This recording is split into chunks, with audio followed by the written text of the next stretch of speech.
Nigeria's persistent failure to separate politics from governance is where the problem is. The inability of the ruling elite, to draw a clear distinction between the pursuit of political power and the exercise of governance responsibility remains a central factor sustaining the country's insecurity. That's the issue. And the politicians need to understand that why politics is primarily about competition for power. Governance entails the ethical and strategic management of that power in service to citizens. Unfortunately, Bishop, Nigerian political culture has elevated politics above governance, transforming the politicians have just transformed public office into theater of self-preservation rather than a platform for national reform. And I am saying, Bishop,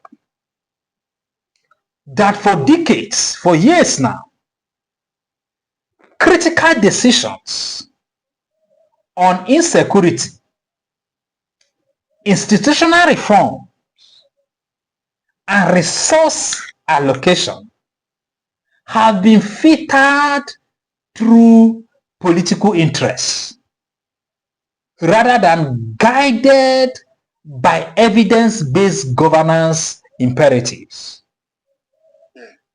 And I'm saying, therefore, that the results we have seen today are as a result of this behavior is a fragile security architecture. But let me be very brutal. The Nigerian state, does not need assistance. Let's tell ourselves the truth. What we need to address insecurity in this country is not the assistance from the United States. It is political will and the political elite's decision or the ability of the state to draw the line between governance and politics. Bishop, we were told during the time of Buhari that as soon as we get the Tucano jets, the problems are over. Did we not procure the Tucano jets? Where are the Tucano jets? The Nigerian state is one of the countries in the world.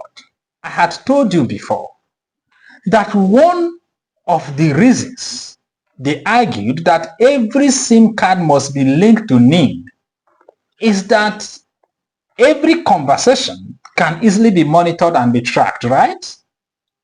Yeah, it's one of the claims. So, Nigeria is one of the countries that bandits drive in convoy, over 50 of them.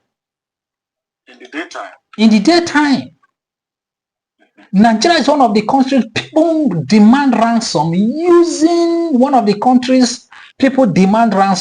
using telephones. Some will even give you their account number to pay money. They upload videos online.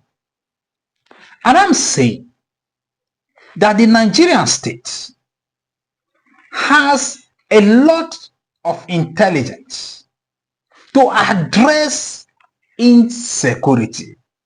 What has happened is that the political elite simply do not care.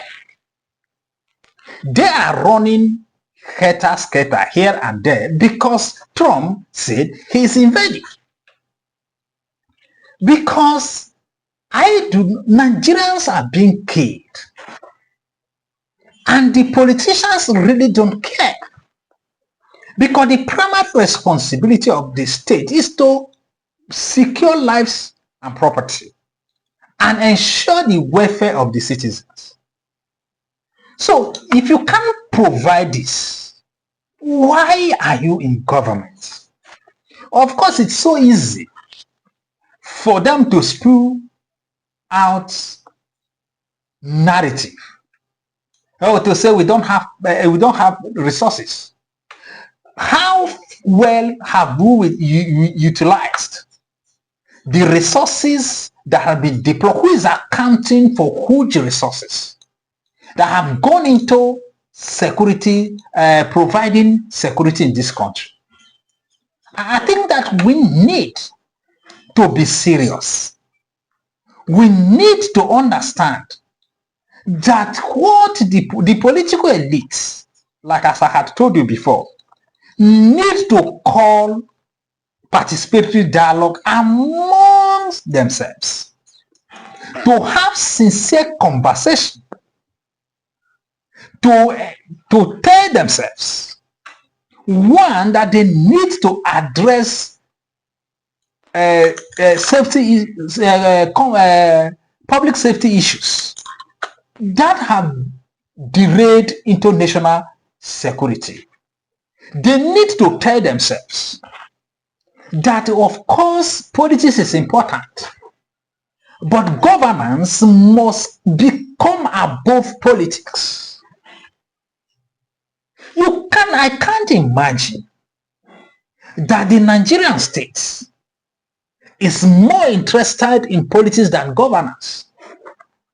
And the humiliation we are going through, or the ridicule we are passing through in the Committee of Nations, is as a result of our inability to address the issue of governance. And I had said that the challenge for me, therefore, is that even if the Tinubu administration today decides to bring, what do they call it, to reduce insecurity to barest minimum in the next 2 to 3 months, my worry is that the credit goes to Trump, because the narrative will be that the state started acting because they are afraid of the Trump.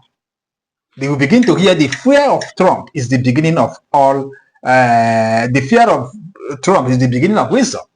So why do we need to wait for this kind of embarrassment to happen before we do the right thing? But Bishop, you see the problem really, just like what Sanusi said, the Nigerian political elite really do not have class, and they really do not have value. Because I don't understand how a governor, a senator, a minister, and other directors, top government officials, your greatest aspiration or your greatest challenge is to buy the latest car, as some of these small boys on the streets. So we really do not have, we really have classless society. And I think that we really need to sit down to discuss governance. Otherwise, we are going to have more disgrace in the future. This is what I'm saying, Bishop. Thank you, sir. Thank you so much. Thank you so much, Dr. Liberty. I really appreciate it. God bless you, sir. Thank you for having me.